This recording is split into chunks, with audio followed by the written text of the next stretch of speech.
হক ও হক্কানিয়তের পক্ষে জীবন বাজি রেখে ঈমানী চেতনায় উদ্বুদ্ধ থাকার তৌফিক দান করেন। আল্লাযীনা আমানু ইউকাতিলুনা ফি সাবিলিল্লাহ, আল্লাযীনা আমানু আই সাদাকু বিল্লাহি তাআলা, যে সকল মানুষেরা আল্লাহ তাআলার উপরে ঈমান এনেছে, ইউকাতিলুনা ফি সাবিলিল্লাহি, তারা আল্লাহ তাআলার রাস্তায়, আল্লাহ তাআলার পক্ষে তারা ইউকাতিলুনা কিতাল করে, লড়াই করে, সংগ্রাম করে, আন্দোলন করে। ওয়াল্লাযীনা কাফারু ইউকাতিলুনা ফি সাবিলিত তাগুত, আর যারা কাফের তারা তাগুতের পক্ষে, তাগুতের পথে তারা আন্দোলন সংগ্রাম করে।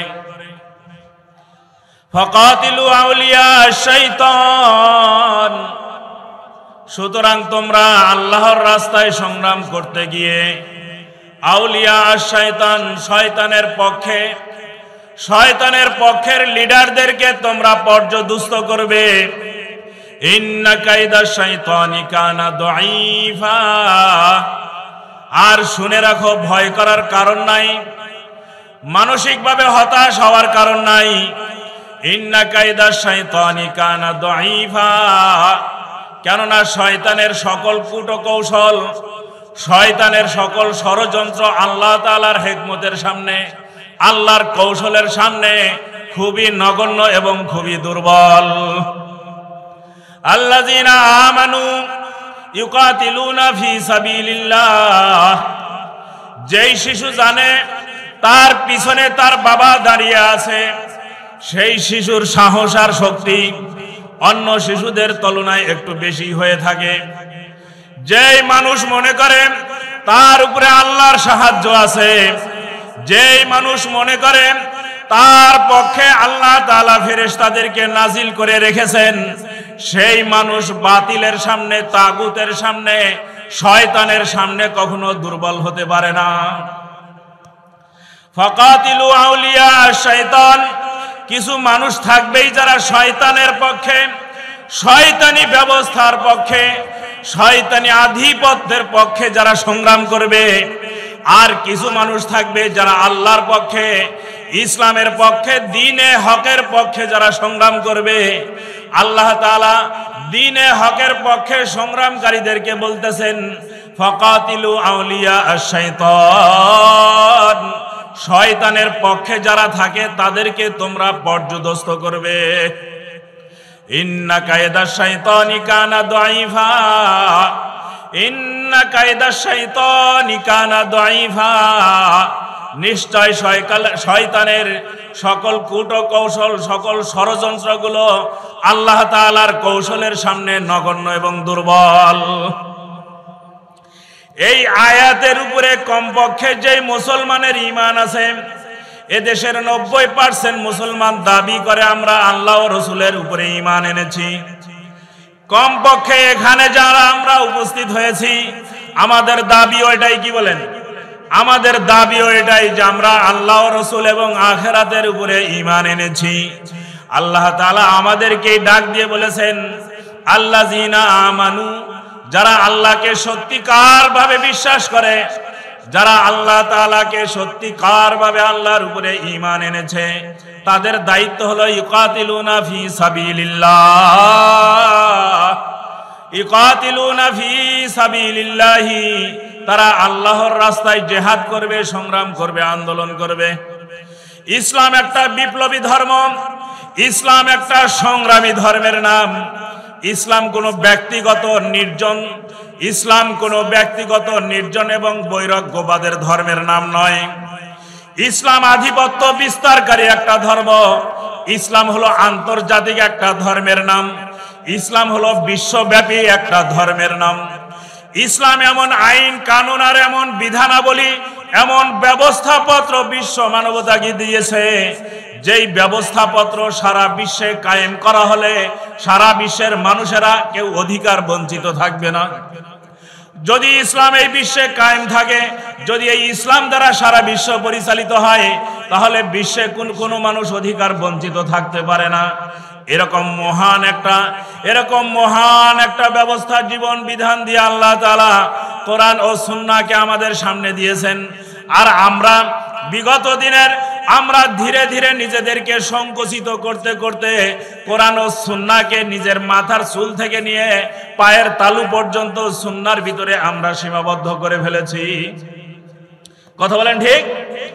আল্লাহ তাআলা কোরআনকে নাজিল করেছেন বিশ্বব্যাপী, কোরআনকে নাজিল করেছেন বিশ্বব্যাপী শান্তি প্রতিষ্ঠা করার জন্য, রাসূলকে প্রেরণ করেছেন বিশ্বব্যাপী শান্তি প্রতিষ্ঠা করার জন্য।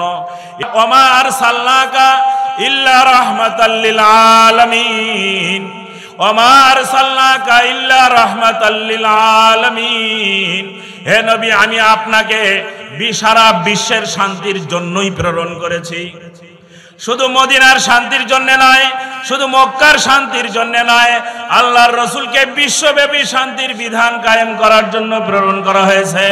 আল্লাহর রাসূল দুনিয়ায় এসে কি বলেছেন? আনা নবিয়ুল মালহামা, আনা নবিয়ুল মালহামা, আমি মহাযুদ্ধের নবী, আমি মহা সংগ্রামের নবী, আমি মহা আন্দোলনের নবী, আমি ইসলামকে সারা বিশ্বের সকল বাতিল ধর্মকে পর্যদুস্ত করে ইসলামকে বিজয়ী করার নবী।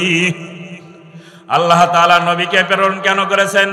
আল্লাযী আরসালা রাসূলাহু বিল হুদা ওয়া দীনিল হক্কি লিইয়ুযহিরাহু আলাদ দীনে কুল্লিহি। আল্লাহ তাআলা বলতেছেন, আমি রাসূলকে দ্বীনে হক দিয়ে এই জন্য প্রেরণ করেছি, লিইয়ুযহিরাহু আলাদ দীনে কুল্লিহি। সারা দুনিয়ায় গণতন্ত্র, সমাজতন্ত্র, যত তন্ত্র দিয়ে, যত বিধান দিয়ে সারা দুনিয়ায় মানুষদেরকে শাসন করা হয়, সকল বিধানকে পর্যদুস্ত করে সারা দুনিয়ার মানুষের মুক্তি ও স্বাধীনতার জন্য আল্লাহ তাআলা আল্লাহর পক্ষ থেকে বিধান প্রেরণ করে দিয়েছেন। আমরা তো বারবার স্বাধীন হলাম। 47-এ স্বাধীন হলাম ব্রিটিশ থেকে, 71-এ স্বাধীন হলাম পাকিস্তান থেকে, আর 2024-এ স্বাধীন হলাম ফ্যাসিবাদের থেকে। স্বাধীনতা কাকে বলে? স্বাধীনতা বলা হয় আল্লাহর বান্দা, আল্লাহর বান্দারা সকলে সমান অধিকার ভোগ করবে।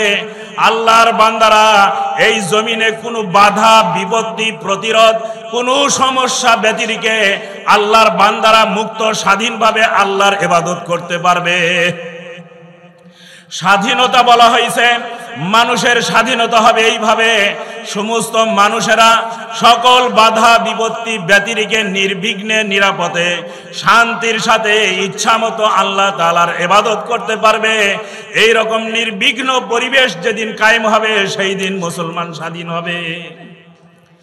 আমরা তো ব্রিটিশ থেকে স্বাধীন হলাম, স্বাধীন হওয়ার পরে পাকিস্তানের গোলাম হলাম।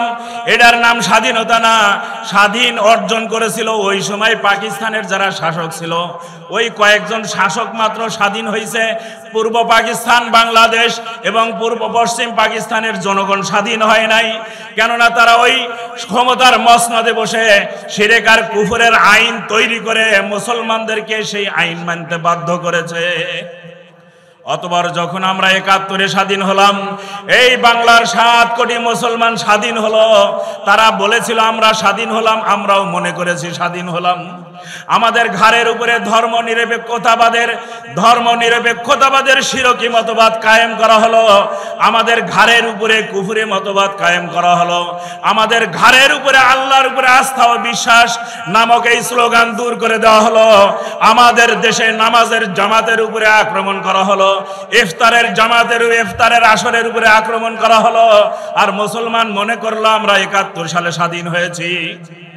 স্বাধীনতা অর্জনের জন্য আল্লাযীনা আমানু ইউকাতিলুনা ফি সাবিলিল্লাহ, আল্লাযীনা আমানু ইউকাতিলুনা ফি সাবিলিল্লাহ, যারা ঈমানদার, যারা আল্লাহকে বিশ্বাস করে, যারা এই বিপ্লবী কালেমা পড়েছে লা ইলাহা ইল্লাল্লাহ, আল্লাহ ছাড়া কারো ক্ষমতা মানি না, আল্লাহ ছাড়া কারো আইন মানি না, আল্লাহ ছাড়া কারো বিধান মানি না, আল্লাহ ছাড়া কারো ইবাদত মানি না। এই বিপ্লবী কালেমা পড়ে যেই মুসলমান ঈমান এনেছে, সেই মুসলমান শিরক কুফরের বিধানের অধীনে জীবন যাপন করতে পারে না। যদি এই শিরক আর কুফরের বিধান মেনে শিরক আর কুফরের সমাজ ব্যবস্থায় আরামে থেকে শান্তিতে থেকে আমরা যদি মনে করি স্বাধীন হলাম, এর চাইতে বোকা জাতি পৃথিবীতে আর কোথাও পাওয়া যাবে না। জাতীয়তাবাদের এই কুফরি মতবাদ ধর্মনিরপেক্ষতাবাদের এই কুফরি মতবাদ নিয়ে সারা বিশ্বে মুসলমানরা মনে করতেছে আমরা স্বাধীন আছি, যার কারণে আরাকানে পর্যদুস্ত, যার কারণে কাশ্মীরে পর্যদুস্ত, আর এর কারণেই ফিলিস্তিনে আজ মুসলমানরা পরাজিত।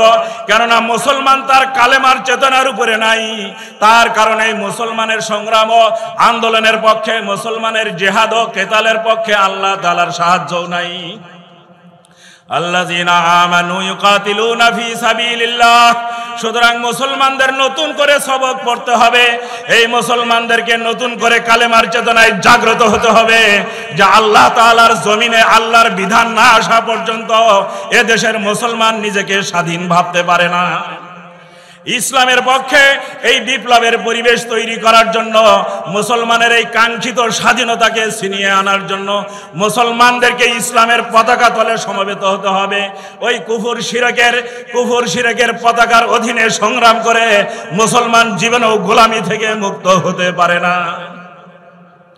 আল্লাহ তাআলা সব সময় আমাদেরকে হক ও হক্কানিয়তের পক্ষে জীবন বাজি রেখে ঈমানী চেতনায় উদ্বুদ্ধ থাকার তৌফিক দান করেন। সকলে বলেন আল্লাহুম্মা আমিন।